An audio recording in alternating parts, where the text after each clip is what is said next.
साथियों, आज हम बात करेंगे लेक ओपेरॉन के बारे में। लेक ओपेरॉन की बात करें तो यह सिद्धांत जैकब और मोनार्ड ने दिया था और सबसे पहले इसका प्रयोग जो है इकोलाई जीवाणु पर किया गया था। इस सिद्धांत की यदि अपन बात करें तो यह सिद्धांत केवल प्रोकैरियोटिक्स या जीवाणुओं के लिए ही मान्य है और यह अनुलेखन के स्तर पर कार्य करता है। अब क्या होता है, किस सिद्धांत पर कार्य करता है, कैसे कार्य करता है, इसकी पूरी जानकारी आपको इस वीडियो के अंदर देखने को मिलेगी। देखिए, लेक ओपेरॉन पढ़ने से पहले यदि अपन सबसे पहले ओपेरॉन की बात करें कि ओपेरॉन क्या है, तो अपन कह सकते हैं कि संरचनात्मक जीन का वह समूह जो कॉमन उपापचय का कार्य करता है, उस प्रक्रिया को कहा जाता है ओपेरॉन। भाई सीधी सी बात है कि दो चार पांच जितने भी संरचनात्मक जीन है, यदि एक ही प्रकार का कार्य करती हैं, कॉमन उपापचय का कार्य करती है, तो उस प्रक्रिया को ओपेरॉन कहा जाता है। और यदि लेक ओपेरॉन की बात करें तो तीन ऐसी जीन होती है या तीन ऐसी जीन का समूह जो लैक्टोज के उपापचय का कॉमन लैक्टोज के कॉमन उपापचय का कार्य करती है, तो उसे कहा जाता है लेक ओपेरॉन। सबसे पहले इस लेक ओपेरॉन की अपन संरचना के बारे में बात करते हैं। यदि इस लेक ओपेरॉन की संरचना की अपन बात करें तो इसकी संरचना कुछ इस प्रकार से आपको देखने को मिलती है।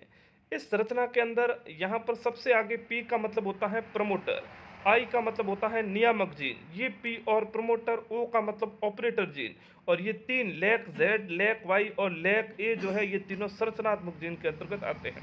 यहाँ पर दो प्रमोटर कार्य कर रहे हैं।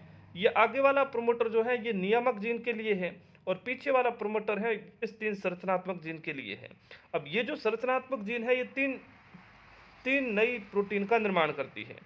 एक तो बीटा गैलेक्टोसाइडेज, भाई लेक जेड है ये बीटा गैलेक्टोसाइडेज का निर्माण करती हैं, लेक वाई जो है परमीज का निर्माण करती हैं और लेक ए जो है ये ट्रांस एसिटाइलेज का निर्माण करती हैं। अब सीधी सी बात है भी, बीटा गैलेक्टोसाइडेज जो है ये मुख्यतः लैक्टोज का सबसे पहले अपघटन करती हैं, लैक्टोज को छोटे छोटे खंडों में तोड़ती हैं। एक तो ग्लूकोज में तोड़ेगी, एक गैलेक्टोज में तोड़ेगी। लेक वाई जो है ये परमीज का निर्माण करती हैं और ये लैक्टोज को कोशिका के भीतर प्रवेश करवाने का कार्य करती हैं। और लेक ए जो है ये ट्रांस एसिटाइलेज का निर्माण करती हैं, जो विषाक्त पदार्थ जो है, विषैले पदार्थ है, उनको कोशिका से बाहर निकालने का कार्य करती है। अब देखिए भाई, यदि अपन लेक ओपेरॉन की बात करें तो सीधी सी बात है भाई, मान के चलो ये पूरा का पूरा एक कोई माध्यम है। इस माध्यम के अंदर अपन ने इकोलाई जीवाणु को रखा और इकोलाई जीवाणु के अंदर ये है आपके लेक ओपेरॉन। अब यहाँ पर दो केस हो सकते हैं। फर्स्ट केस तो ये हो सकता है कि लैक्टोज, जिसे अपन प्रेरक बोलते हैं, वो उपस्थित है, और सेकंड केस ये हो सकता है लैक्टोज या प्रेरक अनुपस्थित है। मान के चलो यदि लैक्टोज उपस्थित है, देखो अपन ने कहा भी लेक ओपेरॉन का मतलब इनके अंदर तीन जीन पाई जाती हैं, तो एक जीन तो क्या करेगी भी, इस लैक्टोज को ग्लूकोज और गैलेक्टोज में तोड़ेगी, और एक जीन क्या करेगी, इस लैक्टोज को कोशिका के भीतर प्रवेश करवाएगी, और एक जीन इनके अंदर जो भी अपशिष्ट पदार्थ है उनको बाहर निकालेगी। तो फर्स्ट केस की बात करें तो यदि लैक्टोज या प्रेरक उपस्थित है तो ये प्रक्रिया होगी, और यदि सेकंड केस की बात करें कि लैक्टोज और प्रेरक अनुपस्थित है तो ये किसको अंदर ले जाएगी, किसको तोड़ेगी, ये प्रक्रियाएं होगी नहीं, क्योंकि लैक्टोज या प्रेरक क्या है, अनुपस्थित है।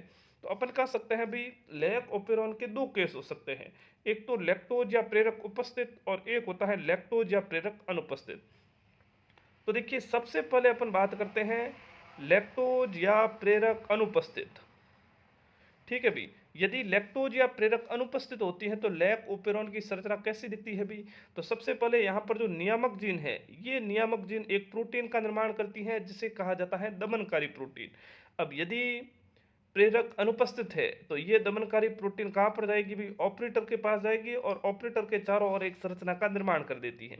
इस संरचना के निर्माण के कारण आरएनए पॉलीमरेज जो है, ये आरएनए पॉलीमरेज को ये प्रमोटर दिखता ही नहीं। क्यों? क्योंकि ऑपरेटर के चारों ओर किसका निर्माण हो जाता है, दमनकारी प्रोटीन का निर्माण हो जाता है, जिसके कारण सिग्मा कारक है, प्रमोटर है, इनसे आरएनए पॉलीमरेज नहीं जुड़ पाता है।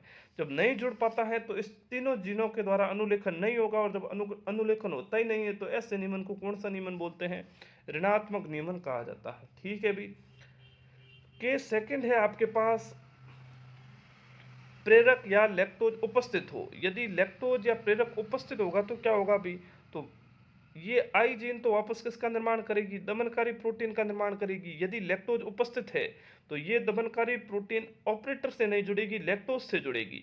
और जब लैक्टोज से जुड़ती है तो अपन कह सकते हैं दमनकारी लैक्टोज एक संकुल का निर्माण कर देती है।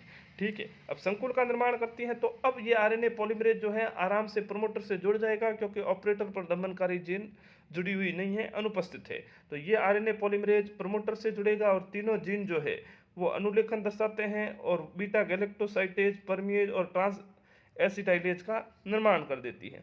और इस प्रकार के नियमन को धनात्मक नियमन कहा जाता है। ठीक है भी, तो ऐसा अपना कौन सा ओपेरॉन था, लेक ओपेरॉन। ऐसे अमेजिंग वीडियो देखने के लिए हमारे यूट्यूब चैनल को सब्सक्राइब कीजिए। जय हिंद, जय भारत।